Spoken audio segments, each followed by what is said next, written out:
Hi there and welcome to another session of accountancy with me, Vishwanath sir, for the 12th standard. We shall continue financial statements of a company, that is your part B, which is analysis of financial statement, where we last discussed various things and we come into important categorization of a statement which is known as a cash flow statement. Basically, a cash flow statement records the inflows which we get. Inflows is basically the income where we divide it into operating, financing and investing activities. And the same with the outflow, so that we can have, get to a conclusion how to match the balance sheet. Not only that, it is also a useful tool for forecasting in the future and good analytical understanding to show what are the cash equivalents and the cash flow of a particular organization. Today I shall jump into directly what are the objectives of a financial statement, what is the need for having a financial statement. Number one, to provide financial data on economic resources and obligation of an enterprise. So this is very much necessary. You have to provide the data because we come to know that what are the resources with us and how we can handle these resources with the given time period. Secondly, implications of operating profit on financial position. So the main aim of any financial statement is to determine whether we are making profit or loss. Okay, there are certain indicators which will tell you that a company is growing, and this is only possible if you prepare the financial statements. Thirdly, to provide information about cash flow to investors, creditors, comparing, evaluating the potential cash flow. So everything to deal with cash flow. So people come to know what is the exact position of a organization and how well is it faring. Next is to provide sufficient and reliable information to various parties who are interested in the financial statement, like your creditors, your banks, the government, because they all are interested in getting to know that they will receive their money on time. Also to present a true and fair view. So this is very much essential. This is the need of the hour. We shouldn't cover up things and make it up. If we do that, we are wrong and it is punishable under the law also. So present a true and fair view as it is, how the business is faring, so people will get a general outlook about the business. Sixth is to assess the effectiveness of management towards utilization of resources and how, when these resources are utilized properly, we come to know the management is doing effectively very well. Also, information about the activities of the business towards the society. What are they doing for the society? Are they helping in the employment opportunity? Are they increasing the standard of living of the people who are working under them?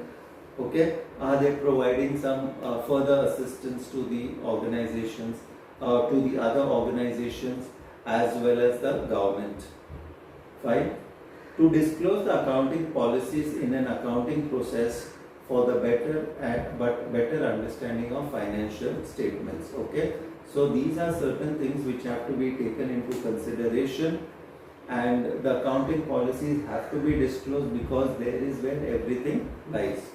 Fine. So these were the objectives of financial statements. From here, let us go to the essentials of financial statements. Number one, there should be factual information. Information which is related to the points, information about facts, about what we need to do about a company's financial position, and it should give a true and fair view.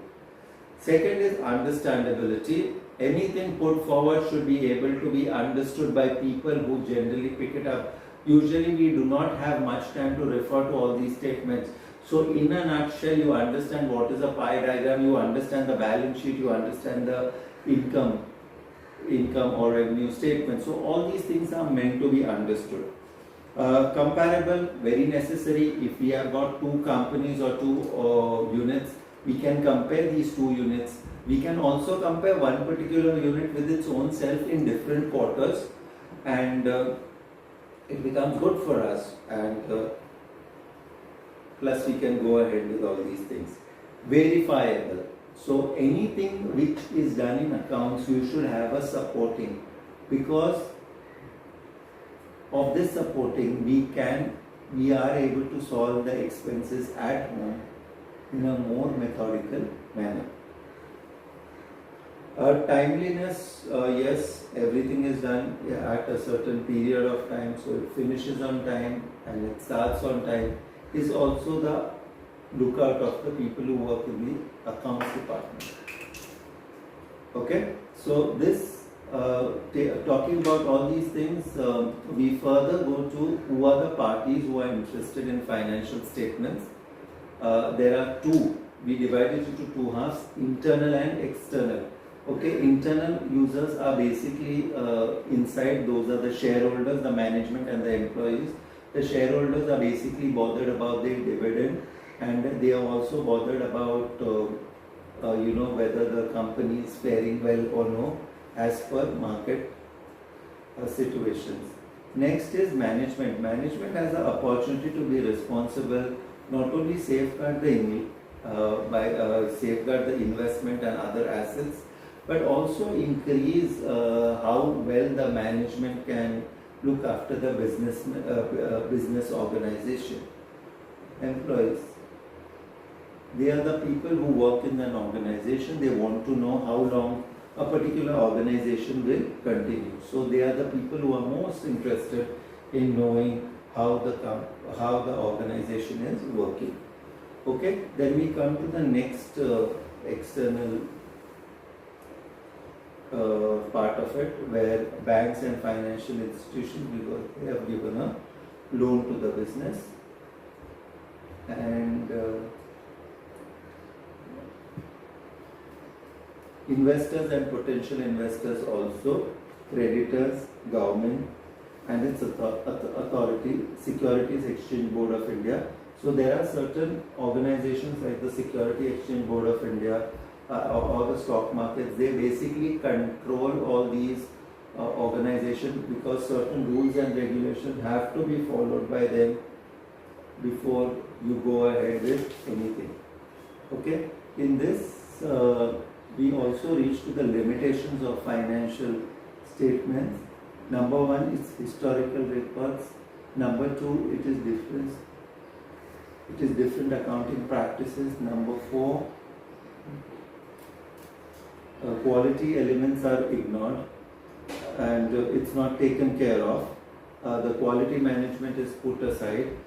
Not only this, the price level changes are also ignored, which makes it very difficult for us to explain why we have made losses this year, and we cannot meet all the purposes of all the parties. Some of them it can meet and some of them it cannot meet. Okay, so these are the limitations of financial statements. Okay, so today what we just had a brief recap is what is essential of financial management, what is the objectives, what was the cash flow, what are the parties who are interested from the internal as well as the external organization. Okay, please go through this chapter a little bit thoroughly, because this will help you in the other chapters also. Follow the formats, which is most important, and then do reach to us.